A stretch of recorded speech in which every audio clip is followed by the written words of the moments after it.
केलशी साटेआली येथील बालगोपालांकडून सुवर्णदुर्ग किल्ल्याची अप्रतिम निर्मिती। दापोली दिवाळीच्या उत्सवात केलशी साटेआली येथील बालगोपालांनी परंपरेचा आणि सर्जनशीलतेचा संगम साधत सुवर्णदुर्ग किल्ला अत्यंत सुंदर आणि कलात्मक पद्धतीने साकारला आहे।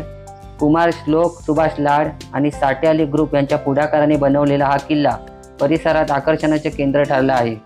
दिव्यांची सजावट, किल्ल्याची बारकाईने केलेली रचना आणि पारंपरिक वातावरण हे सर्व पाहून नागरिकांनी बालगोपालांचे भरभरून कौतुक केले आहे। मेहनत, टीमवर्क आणि कलेच्या जोरावर या लहानग्यांनी दाखवून दिले की संस्कृती जपणे हे केवळ मोठ्यांचंच नव्हे तर प्रत्येक पिढीचं कर्तव्य आहे। विद्या न्यूज दापोलीतर्फे कुमार श्लोक, सुभाष लाड आणि साटेआली ग्रुप यांचे हार्दिक अभिनंदन आणि पुढील वाटचालीसाठी शुभेच्छा। आता जाणून घेऊया सुवर्णदुर्ग किल्ल्याची थोडक्यात माहिती।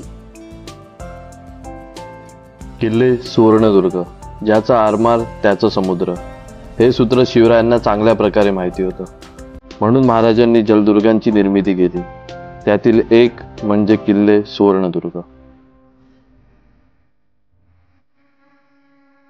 दुर्गाचे प्रवेशद्वार हे पूर्व दिशेला असून उत्तराभिमुख आहे। हे प्रशस्त प्रवेशद्वार छत्रपती शिवाजी महाराजांनी बांधून घेतले आहे। महाद्वाराजवळ पोहोचताच उजव्या बाजूला तटबंदीवर हनुमानाची मूर्ती कोरली आहे।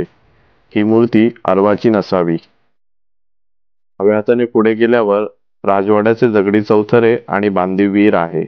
किल्ल्यात दक्षिणेकडे भक्कम बांधणीचे एक दारू कोठार आहे। दुर्गाच्या पश्चिम तटाकडे एक चोर दरवाजा आजही सुस्थितीत असलेला दिसतो। पुढे उजव्या बाजूला गेल्यावर चौथऱ्याचे अवशेष पाहायला मिळतात। गडावर 2 तलावे आहेत। पुढे गेल्यावर दुसरे दारू कोठार पाहावयास मिळते। पश्चिमेकडील तटबंदीत असलेल्या 5 बुरुजांची रांग अप्रतिम दिसते। इसवी सन 1660 मध्ये छत्रपती शिवाजी महाराजांनी हा किल्ला आदिलशाहीकडून जिंकून घेतला व किल्ल्याची डागडुजी आणि पुनर्रचना केली, असा ऐतिहासिक कागदपत्रांमध्ये उल्लेख आढळतो।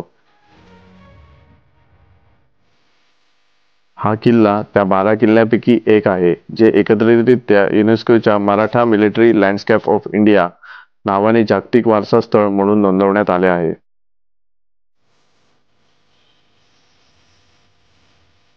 पत्रकार सुदेश सुरेश तांबे, विद्या न्यूज, दापोली।